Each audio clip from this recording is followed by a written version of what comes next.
साथियों, बहुत पुरानी कहावत है कि संगठन में शक्ति होती है। कृषि सुधार से जुड़ा दूसरा कानून इसी से प्रेरित है।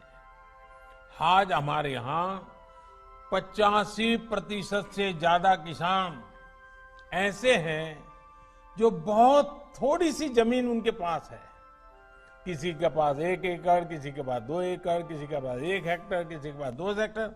सब छोटे किसान हैं। छोटी सी जमीन पर खेती करके अपना गुजारा करता है। इस वजह से इनका खर्च भी बढ़ जाता है और उन्हें अपनी थोड़ी सी उपज बेचने पर सही कीमत भी नहीं मिलती है। लेकिन जब किसी क्षेत्र के ऐसे किसान अगर एक संगठन बनाकर यही काम करते हैं तो उनका खर्च भी कम होता है और सही कीमत भी सुनिश्चित होती है। बाहर से आए खरीदार इन संगठनों से बाकायदा समझौता करके सीधे उनकी उपज खरीद सकते हैं। ऐसे में किसानों के हितों की रक्षा के लिए ही दूसरा कानून बनाया गया है। एक ऐसा अनोखा कानून है जहां किसान के ऊपर कोई बंधन नहीं होगा। किसान के खेत की सुरक्षा, उसकी जमीन की मालिकी की सुरक्षा, किसान को अच्छे बीज, किसान को अच्छी खाद, सभी की जिम्मेदारी जो किसान के साथ कॉन्ट्रैक्ट करेगा उस खरीदार की होगी। किसान से जो समझौता करेगा उस समझौता करने वाले की होगी।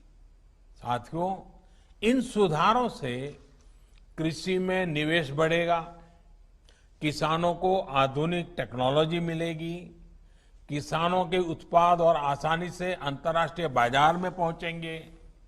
मुझे बताया गया है कि यहां बिहार में हाल ही में 5 कृषि उत्पादक संघों ने मिलकर चावल बेचने वाली एक बहुत मशहूर कंपनी के साथ एक समझौता किया है। इस समझौते के तहत 4000 टन धान वो कंपनी बिहार के इन एफपीओ से खरीदेगी। अब इन एफपीओ से जुड़े किसानों को मंडी नहीं जाना पड़ेगा। उनकी उपज अब सीधे नेशनल और इंटरनेशनल मार्केट में पहुंचेगी। साफ है कि इन सुधारों के बाद खेती से जुड़े बहुत सारे छोटे बड़े उद्योगों के लिए बहुत बड़ा मार्ग खुलेगा। ग्रामीण उद्योगों की ओर देश आगे बढ़ेगा। मैं आपको एक और उदाहरण देता हूं। मान लीजिए कोई नौजवान एग्रीकल्चर सेक्टर में कोई स्टार्टअप शुरू करना चाहता है। वो चिप्स की फैक्ट्री ही खोलना चाहता है। अभी तक ज्यादातर जगह होता यह था कि पहले उसे मंडी में जाकर आलू खरीदने होते थे, फिर वो अपना काम शुरू कर पाता था। लेकिन अब वो नौजवान जो नए नए सपने लेकर के आया है, वो सीधे गांव के किसान के पास जाकर उससे आलू के लिए समझौता कर सकेगा। वो किसान को बताएगा कि मुझे इस क्वालिटी का आलू चाहिए, इतना आलू चाहिए। वो किसान को अच्छी क्वालिटी के आलू पैदा करने में हर तरह की तकनीकी सहायता भी करेगा। साथियों, इस तरह के समझौतों का एक और पहलू है। आपने ये देखा होगा कि जहां डेयरी होती है वहां आसपास के पशुपालकों को दूध बेचने में आसानी तो होती है। डेयरियां भी पशुपालकों का, उनके पशुओं का ध्यान रखती है। पशुओं का सही समय पर टीकाकरण हो, उनके लिए सही तरह के शेड बने, पशुओं को अच्छा आहार मिले, पशु बीमार हो जाए तो उनका डॉक्टर पहुंच जाए। और मैं तो गुजरात में रहा हूं, मैंने देखा है डेयरी कैसे पशुओं को संभालती है। बड़ी डेयरी दूध उत्पादक उन तक जाकर के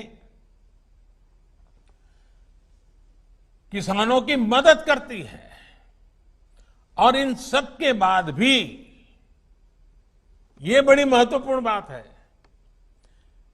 ये जो दूध खरीदने का काम है वो तो डेयरी कर लेती है, लेकिन पशु का मालिक तो पशुपालक या किसान ही रहता है। पशु का मालिक कोई और नहीं बनता है। वैसे ही जमीन का मालिक किसान ही रहेगा। ऐसे ही बदलाव अब खेती में भी होने का मार्ग खुल गया है। साथियों, ये भी जग जाहिर रहा है कि कृषि व्यापार करने वाले हमारे साथियों के सामने एसेंशियल कमोडिटी एक्ट के कुछ प्रावधान हमेशा आड़े आते रहे हैं। बदलते हुए समय में इसमें भी बदलाव किया है। दालें, आलू, खाद्य तेल, प्याज जैसी चीजें अब इस एक्ट के दायरे से बाहर कर दी गई है। अब देश के किसान बड़े बड़े स्टोर हाउस में, कोल्ड स्टोरेज में इनका आसानी से भंडारण कर पाएंगे। जब भंडारण से जुड़ी कानूनी दिक्कतें दूर होगी तो हमारे देश में कोल्ड स्टोरेज का भी नेटवर्क और विकसित होगा, उसका और विस्तार होगा।